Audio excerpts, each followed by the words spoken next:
Compte complet présente des entretiens avec des personnalités reliées au baseball. Dans cet épisode, Alain Usereau s'entretient avec un historien des carnavals de Québec, Daniel Papillon. L'histoire du baseball à Québec est riche. C'est plus de centenaire. En fait, ça se compare à n'importe quelle ville nord-américaine. Pendant une période de 71 à 1977, Québec a été la ville qui a accueilli la filiale 2A des Expos de Montréal. Se sont appelés les carnavals par la suite, les métros. Et Québec continue d'être sur la scène professionnelle avec les capitales depuis une vingtaine d'années avec énormément de succès. On va parler à celui qui a contribué à l'espèce de musique à l'intérieur du stade où évolue le Stade de Québec. Daniel Papillon, merci d'être avec nous, Daniel, et de pouvoir partager ton expertise. On va commencer un petit peu par... Merci pour l'invitation, Alain. Oui, on va commencer par un petit mot sur le baseball à Québec. Quand on dit qu'il y a une riche histoire, là, c'est plus de centenaire. Là, tu es capable de nous résumer ça. Évidemment, tu nous résumes 100 ans, c'est beaucoup. Mais comment c'est dessiné un petit peu l'histoire professionnelle du baseball? Professionnel, c'est 1923, mais avant ça, on jouait déjà au baseball à Québec, puis on jouait au baseball ailleurs au Québec aussi. Et je suppose, parce que là, j'ai pas de preuves, je continue à faire la recherche, là, mais j'ai pas de preuves exactes. Il y a des joueurs américains qui venaient jouer ici dans les années 10, là, dans des ligues plutôt très locales. Mais s'il y a des joueurs américains qui venaient jouer ici, je suppose que ceux-là, au moins, en tout cas, étaient payés. Là. Donc, est-ce que c'est du baseball professionnel? Pas pour tous les joueurs, là, mais ça, on retrouve ça dans l'histoire du baseball au Québec de toute façon où, au fil des ans, là, des joueurs étrangers vont venir jouer, puis évidemment, ceux-là, c'est assurément qu'ils vont être payés. Là. Donc, mais les vraies premières ligues professionnelles, la vraie première ligue professionnelle, c'est celle qui s'appelle Eastern Canada, qui est en 1923, en tout cas pour Québec. Et là, c'est le niveau de baseball le plus élevé qu'on aurait eu dans notre histoire. 1923, 1924, on change de nom là dans les deux ligues. 1924, ça va être Québec, Ontario, Vermont. Mais là, c'est la classe B et qu'on trouve plus, qui n'existe plus aujourd'hui, mais c'est ce qui est de plus élevé dans notre histoire à Québec. Et on va s'appeler ça aussi. Là, les surnoms d'équipes sont pas si importants à l'époque. On s'appellerait les Bulldogs là, si on lit certains livres, mais dans les journaux, on parle toujours de Québec. Québec qui rencontre Trois-Rivières, qui rencontre Montréal, qui rencontre Burlington, là, dans le cas de Québec, Ontario, Vermont. Là. Bon. Et là, il y aura un trou après 1924. Anecdote intéressante, par exemple, pour 1924, il y a un match des Ligues majeures qui va avoir, deux matchs des Ligues majeures qui vont avoir lieu à Québec. Évidemment, c'est des parties hors concours, là, c'est pas des parties régulières. Les White Sox de Chicago vont jouer contre les Giants de New York. Ils vont jouer à Montréal d'abord, deux parties. Et parce qu'ils s'en vont faire une tournée en Europe, une tournée de promotion du baseball, comme il y a déjà eu auparavant, là. Et on prend le bateau à Québec. C'est simplement pour ça, on va prendre le bateau à Québec pour s'en aller en Europe.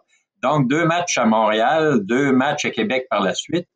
On va jouer sur la 3e avenue à Québec. Pour ceux qui connaissent, c'est à Limoilou. C'est le premier stade de baseball qui va être construit à Québec. Parce qu'avant ça, où on va jouer au baseball, c'est des terrains. C'est pas des stades de baseball. Donc, les White Sox en octobre et les Giants en octobre 1924 vont jouer deux parties à Québec. Ça, c'est une anecdote au cocasse. Il y a plus de 4000 spectateurs là, qui viennent à une des deux parties. Parce que là, il n'y a pas Internet à ce moment-là. La deuxième partie, c'est parce que le succès de la première amène la deuxième partie. Mais la publicité, le lendemain, là, se fait pas aussi rapidement qu'aujourd'hui. Il y a moins de monde à la deuxième partie. Un trou par la suite dans le baseball professionnel, mais du baseball local qui semble intéressant. Là, local étant autour de la ville de Québec, jusqu'en 1938, où là, on va devenir membre de la Ligue provinciale et que on va construire aussi à Québec le stade qu'on appelle à ce moment-là le stade municipal, qui aujourd'hui porte le nom de stade Canac. Là. Et là, c'est le début pour dire, d'une longue série d'équipes professionnelles à Québec, là, commencé par les Athlétiques de Québec, suivi par les Alouettes de Québec, après la guerre Lugenpost pour la guerre, comme un peu partout dans les ligues mineures en Amérique du Nord. Après la guerre, c'est les Alouettes. Ensuite, les Braves de Québec. Les Indiens de Québec, ça, c'est plus compliqué. Ce qui nous amène au Carnaval métro et, évidemment, après une pause de 22 ans, les Capitales qui font leur apparition à Québec. Oui, Daniel, bon, même dans ces trous, comme tu dis, le baseball est resté populaire, très couvert là, par les médias de l'époque et tout ça. Les Indiens de Québec, ça, c'est la fin de la Ligue provinciale, ouverte entre 68 et 70 principalement. La Ligue provinciale cesse ses activités après l'année 70, qui correspond à l'arrivée en 71 des carnavals de Québec. Est-ce que tu peux nous raconter un petit peu là, les circonstances de l'arrivée des carnavals dans la ville de Québec? Oui, il y avait une volonté des expos d'avoir une présence canadienne. Ça, il faut quand même le dire. Oui, assurément qu'il y avait une volonté des expos, mais il y avait déjà une volonté de Québec parce que le personnage important dans cette histoire-là, je pense, en tout cas là, selon mes recherches, c'est Hugues Baudouin. Hugues Baudouin, qui était le propriétaire des Indiens de Québec, cherchait déjà à aller dans le baseball affilié. Et avec notamment, on retrouve en tout cas dans les journaux, les Mets de New York, entre autres. Mais ça, on est en 68, donc ça précède l'arrivée des expos. Et ça n'a pas fonctionné évidemment avec les Mets de New York, là, mais comme les expos arrivent en 69, puis la Ligue provinciale en arrache un peu aussi à ce moment-là, là, parce que la présence québécoise, quand tu dis la Ligue ouverte provinciale, c'est ça, c'est que la présence des Américains et des Latinos devient très importante et on s'identifie peut-être moins au Québec avec les joueurs. C'est-à-dire que c'est assez populaire dans certaines villes, notamment Québec, mais la présence québécoise, là, à Québec, entre autres, il n'y a plus de Québécois sur l'équipe là, des Indiens de Québec. Mm-hmm. Donc, l'arrivée des expos, c'était naturel, je pense, qu'on cogne à la porte des expos. Et évidemment, c'est vice-versa. Là, il y a un intérêt Mais il y a un intérêt, je pense, tu le sais peut-être mieux que moi aussi, à condition qu'il y ait une autre équipe aussi, là, parce que on s'en vient pas tout seul dans la Ligue Eastern, dans le nord-est, en tout cas, on est déjà dans le nord-est des États-Unis, là, mais comme isolé, ça prend aussi un Trois-Rivières ou une autre ville au Québec pour assurer le succès. Et on va avoir évidemment Trois-Rivières. On aura aussi Sherbrooke, Dr. Mines là, à un moment donné, là, mais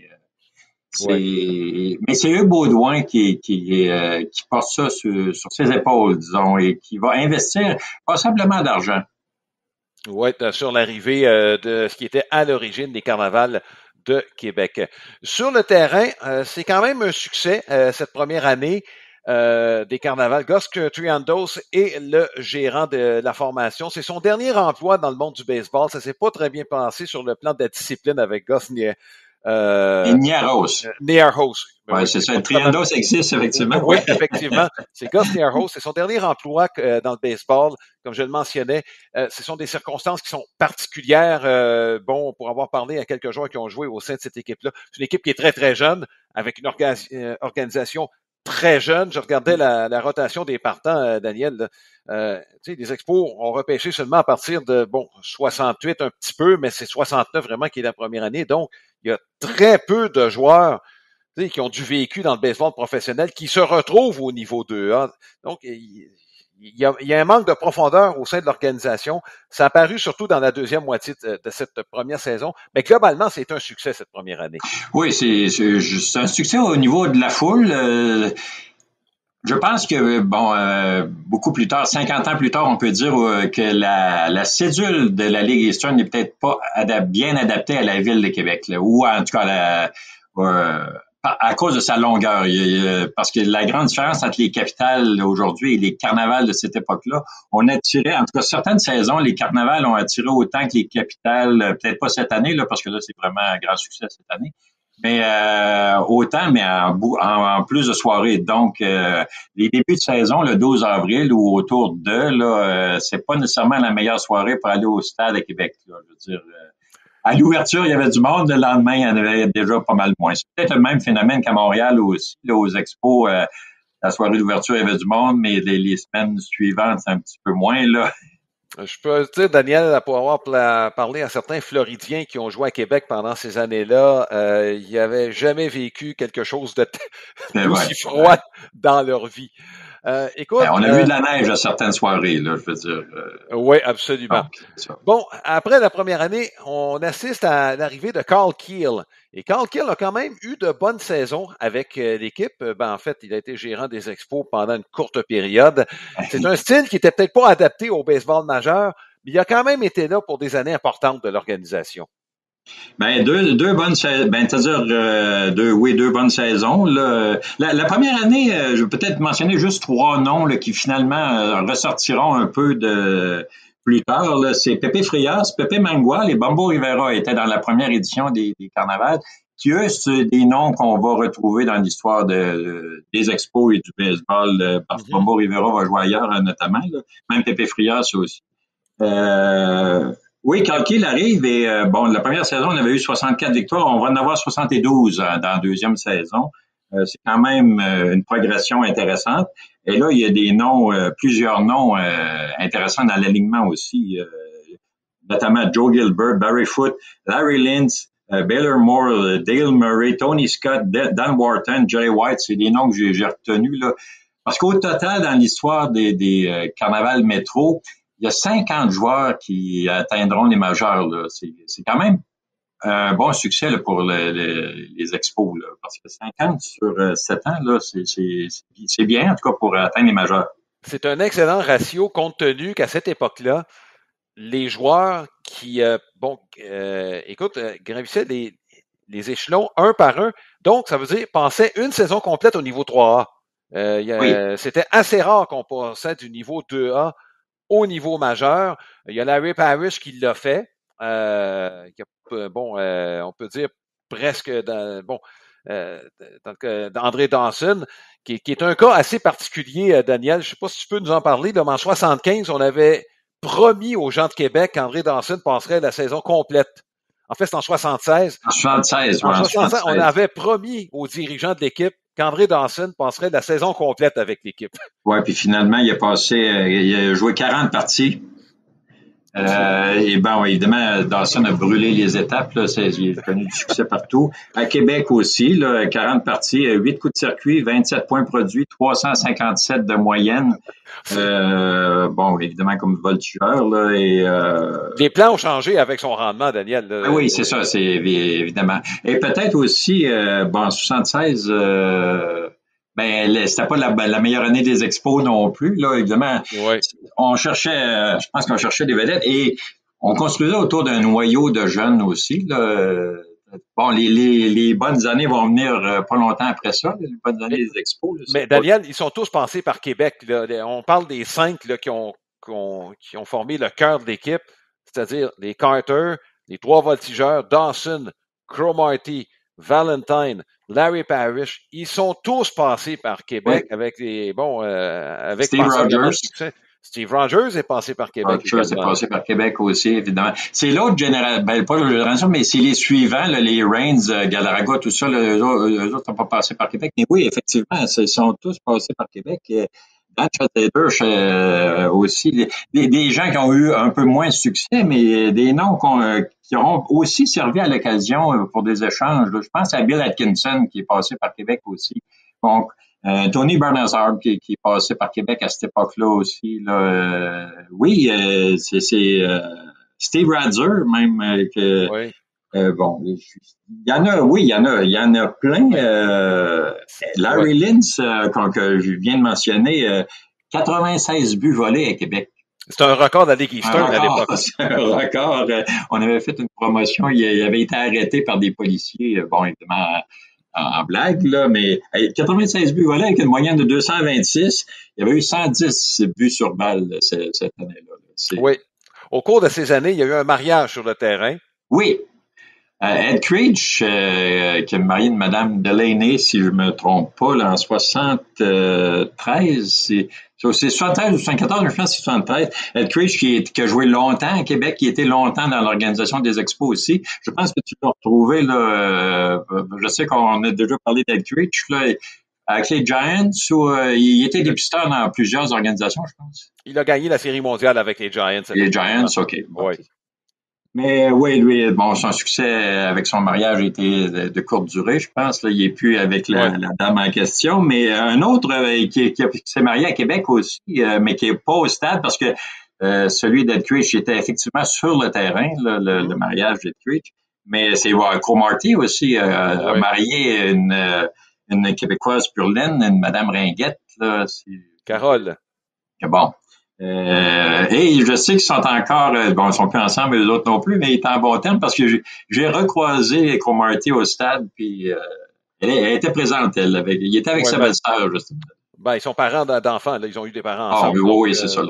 Voilà, puis écoute, ce ne sont pas les seuls qui ont fréquenté les Québécoises pendant cette période-là, Daniel, il faut quand même le dire. Là. Québec, il y a des rumeurs qui circulent.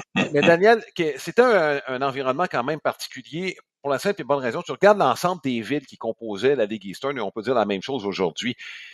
Québec, ce n'est pas une ville typique de 2A. C'est quand même une capitale d'une province, d'un territoire c'est une grande ville en soi. Puis on se retrouve pas à Bristol ou à Waterbury. Effectivement. C'est une grande ville où les distractions peuvent être nombreuses. Là, tu te retrouves avec des jeunes de 20 ans, puis particulièrement, bon, je pense, les premières années, des Américains qui venaient, il y en a plusieurs qui étaient anxieux en raison de la guerre au Vietnam, il y en a plusieurs qui manquaient beaucoup de matchs en raison de ça. C'était particulier, il fallait les entourer, ces jeunes-là, et dans les premières années, peut-être que les expos ils ont peut-être manqué à cet égard-là. Absent là-dessus. Ben, c'est possible. C'est sûr que la présence des expos à Québec, je ne sais pas si c'était si importante que ça. C'est-à-dire la présence soit physique à l'occasionnel ou même les interactions avec... Parce que les échos, ben là, la plupart sont décédés. Évidemment, Hugues Baudouin est décédé. Georges Nolan, qui était directeur gérant les premières années aussi, est décédé. Mais... En entrevue, eux aussi, là, moi je suis pas journaliste, mais à discuter avec eux autres, c'était pas si présent que ça, disons. Je pense à Nolan c'était lui qui faisait plus la discipline ou qui essayait de faire la discipline, peut-être parce qu'il parlait mieux anglais que M. Baudouin aussi, là. Mais il y avait on aurait, je pense, souhaité une présence plus importante de au moins un membre de la grande famille des expos, là. Oui, puis écoute, c'est à l'époque où il y avait le gérant et il n'y avait pas d'instructeur avec lui. Donc, c'est lui qui s'occupait de tout ce qui se passait sur le terrain. Oui. Bon, on a parlé de Carl Keel, Lance Nichols et Doc Edwards ont été des gérants également. Doc Edwards qui a été gérant dans le baseball majeur par la suite. Oui, ben oui. Les dernières années de l'équipe. Oui, c'est la dernière année, 1977. Mais là, on a changé de nom aussi en 76 pour une raison qui est encore... En tout cas, partiellement obscure, je vais dire. Mais là aussi, je pense que les expos ont joué un rôle dans cette histoire-là de faillite, entre guillemets, de l'équipe des carnavals. Là aussi, il y a des rumeurs parce que c'est pas accès aux livres non plus de ces gens-là. C'est quand même des privés. Mais il y a des chèques qui n'arrivaient pas assez rapidement, peut-être à Québec. Puis finalement, Monsieur Baudouin a fait faillite, ou en tout cas l'équipe a fait faillite, peut-être pas Monsieur Baudouin personnellement, mais finalement c'est François Bonetto qui reprend la relève. Et là, il y a d'autres rumeurs par la suite que, bon oui, des chèques sont arrivés, mais on s'est envolé avec les chèques aussi. Là. Je dis ça sans accuser personne, mais c'est nébuleux autour de la transition entre carnaval métro. Ça resterait à bien fouiller ça, disons. Oui, ça s'est fait en plein milieu de la saison, hein, ce changement. Faut bien le mentionner avec une Ligue Eastern qui vivotait aussi, Daniel. Faut le mentionner, là. La Ligue Eastern n'avait plus beaucoup d'équipes à ce moment-là. Donc, c'est un contexte qui était difficile. En fait, de ce qu'on a lu, la concession la plus stable était probablement à Trois-Rivières à ce moment-là. Oui, ben, probablement. Ce serait intéressant, peut-être une suggestion. Monsieur Després, Yvon Després, ce serait peut-être quelqu'un d'intéressant à discuter avec, là, parce qu'il est toujours vivant, ouais. Puis on aura l'occasion de parler à l'historien du Temple de la renommée du baseball à Québec. Ben oui, c'est monsieur McDuff, c'est ça, c'est Bob McDuff, ouais. Ben oui, mais c'est ça. Mais la concession, elle est assez bien. C'est un peu comme aujourd'hui, là. C'est nécessaire d'avoir ces deux équipes. Si Trois-Rivières partait de la Ligue frontière, est-ce que Québec resterait? Ben, probablement, là, je veux dire, ça va quand même très bien. Mais ça serait très différent. Et est-ce que ça allait si bien que ça à Trois-Rivières? Il y avait eu des bonnes années. Peut-être que 76, 77, c'était déjà différent, là. Évidemment, les restes avaient beaucoup de succès, puis plusieurs joueurs étaient passés par Trois-Rivières. Donc, on attirait... Mais ça, on le sait par la suite. Par exemple, à Québec, si tu discutes avec des gens, ils vont tous te dire, ou à peu près, que Gary Carter était très impressionnant en 73.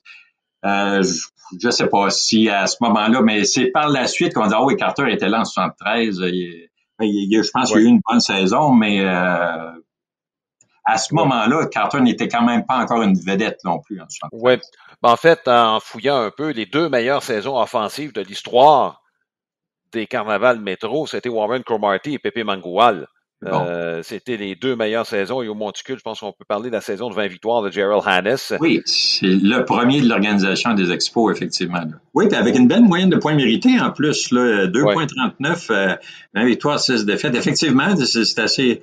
Mais un autre qui, je ne sais pas qu'est-ce qui est arrivé, vous y avez peut-être parlé, ou toi, tu y as peut-être parlé, Danny McSween avait eu une très bonne année, en tout cas au chapitre de la moyenne de points mérités. 6 victoires, 6 défaites en 74, mais 1,89, il avait dominé la Ligue, si je ne me trompe pas. Il avait dominé la Ligue Eastern. C'était un dossier qui a été très, très mal géré par les Expos. Ce gars-là n'aurait jamais dû recevoir un autre billet pour tourner à Québec. Là. Il méritait au moins d'aller dans le 3A.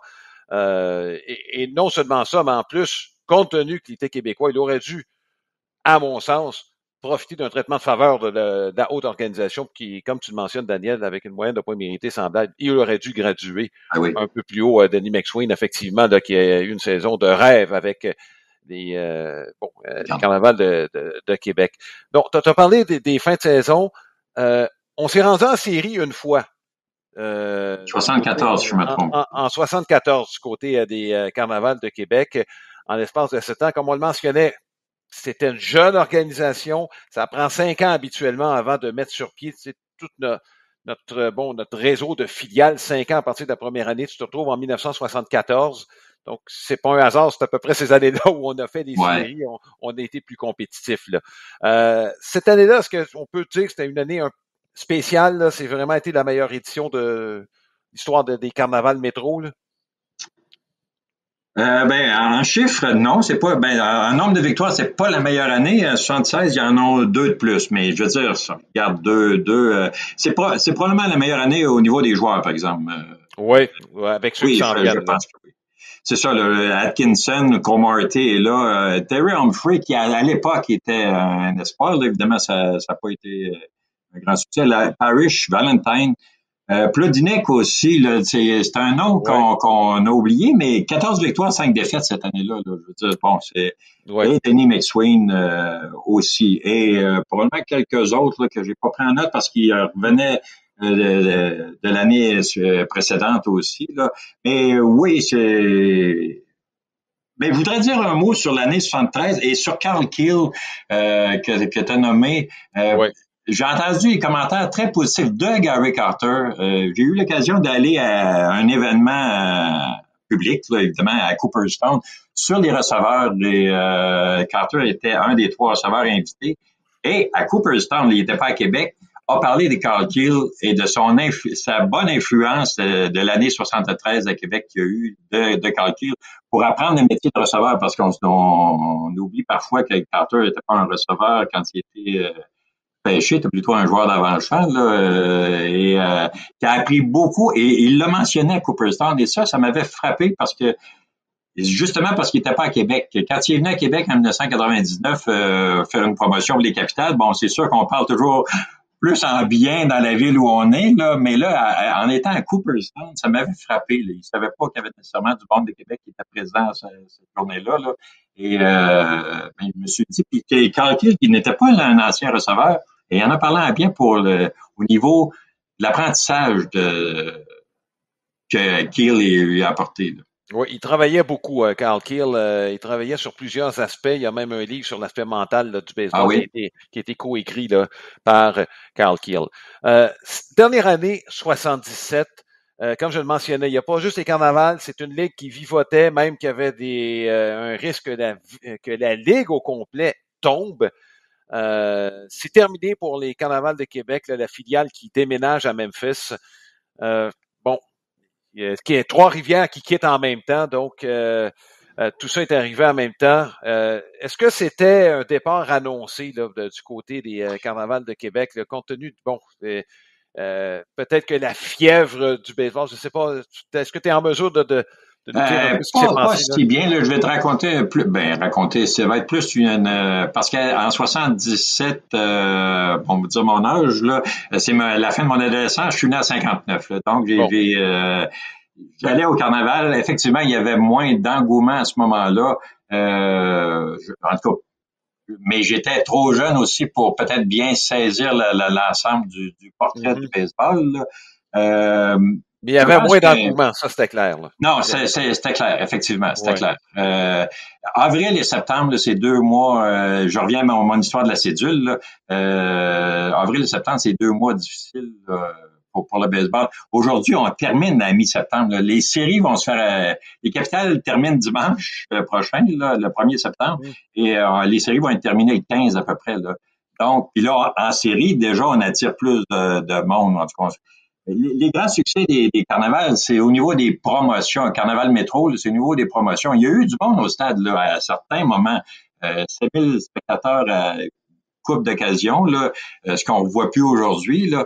Mais dans l'ensemble, c'est ça. Là, on était baissé à des moyennes en bas de 2000 par match là, en dernier. Est-ce que c'était généralisé parce qu'on avait perdu Sherbrooke, on avait perdu Thetford Mines, évidemment qu'il y avait des problèmes. Bon, Trois-Rivières, je ne sais pas si ça allait si bien que ça aussi. Et comme tu dis, la Ligue aussi. Je pense que c'était plutôt généralisé à ce moment-là. Peut-être dans le baseball mineur au complet aussi. Là. Il y aurait un portrait à regarder comme il faut. Là. Mais je reviens à l'intérêt des expos. Puis tu l'as dit avec Denis McSween. Ils ont peut-être pas fait tous les efforts non plus pour que ça perdure au Québec, le baseball. Peut-être. En tout cas, ça serait analysé comme il faut. Là. Mais c'est pas en les blâmant 30 ans plus tard ou 40 ans plus tard, là, mais c'est une constatation là, plutôt là, de dire c'est. Oui. C'est un passage marquant quand même, Daniel, tu l'as mentionné, là, il y a plusieurs joueurs là, qui, la grosse période de l'histoire des Expos, faut pas se leurrer, là, ça a commencé en 79 jusqu'en 83-84, et ceux qui ont formé le noyau de cette belle équipe, une équipe dynamique avec laquelle on s'identifiait, ces joueurs-là sont passés par Québec. Ils sont passés par Québec, et pour plusieurs, c'était leur premier contact avec la culture de la province, avec l'aspect francophone, avec un milieu qui était complètement différent de leur. Ce qui les a préparés, je pense, à ce qui les attendait à Montréal. Là. Oui. Puis moi, ce qui serait intéressant de regarder, puis ça, on pourrait peut-être avoir les chiffres avec Baseball Québec, l'impact d'avoir eu les carnavals métro de 71-77 et les Aigles à Trois-Rivières aussi. Il va se voir plus tard, là, justement. L'impact chez les expos, c'est peut-être 79-84. Là, quelqu'un qui a écrit un livre là-dessus, je pense, aussi. Là, mais l'impact, c'est les années 80. Mais je pense sur les inscriptions dans le baseball mineur au Québec, peut-être que ça serait intéressant de voir les chiffres des années 80 parce que je pense que le départ, on le voit par la suite, là, beaucoup plus tard avec le départ des expos, il y a un impact, c'est ça. Là. Oui, à l'arrivée du soccer, on peut toujours parler de ça. Mais l'intérêt, c'était de développer au Québec pour le baseball en général, parce qu'on était impliqué ailleurs, pas juste à Montréal, justement. Là. Et c'est malheureux, justement, c'est le départ en 77 ou la fin du baseball mineur organisé en 77. Je pense que ça va suivre là, jusqu'à des années 90. Puis là, 90, ça sera pas les meilleures années, justement, du baseball mineur au Québec. Évidemment, il y a de la concurrence. L'analyse. Oui. Écoute, on est content de savoir que le baseball professionnel se porte très, très bien à Québec en ce moment, là, avec Michel Laplante à la tête, Patrice Calabrini, là, qui mène cette équipe sur le terrain de main de maître. L'organisation, en fait, je pense, qui a fait son nom et ça fait en sorte que des joueurs de qualité veulent aller à Québec. Maintenant, le recrutement est beaucoup plus facile et compte tenu de la qualité des joueurs du Québec là, qui s'en vont jouer dans des universités américaines, ça leur donne une voie pour ceux qui veulent continuer là, à jouer au baseball. Effectivement, un des grands succès. C'est un des grands succès des capitales, le baseball francophone aussi, chez les francophones. Là. Absolument. C'est pas juste les championnats, c'est... Faire du baseball en français, c'est maintenant possible. Et continuer sa carrière un peu plus longtemps, c'est maintenant possible dans un environnement intéressant, effectivement. Ouais. Daniel Papillon, merci beaucoup de ton temps. C'est très apprécié de nous faire revenir un petit peu dans le passé. Bon, tu parlais de ton âge un peu. Je suis un peu plus jeune que toi, mais j'ai bien vécu mon adolescence avec les expos de la fin des années 70, début 80. Puis il y avait un petit peu des carnavals des métros de Québec dans cette équipe-là. Ben oui, c'est sûr. Faut quand même le dire. Merci beaucoup, Daniel Papillon. Merci de l'invitation. À une prochaine. Au revoir.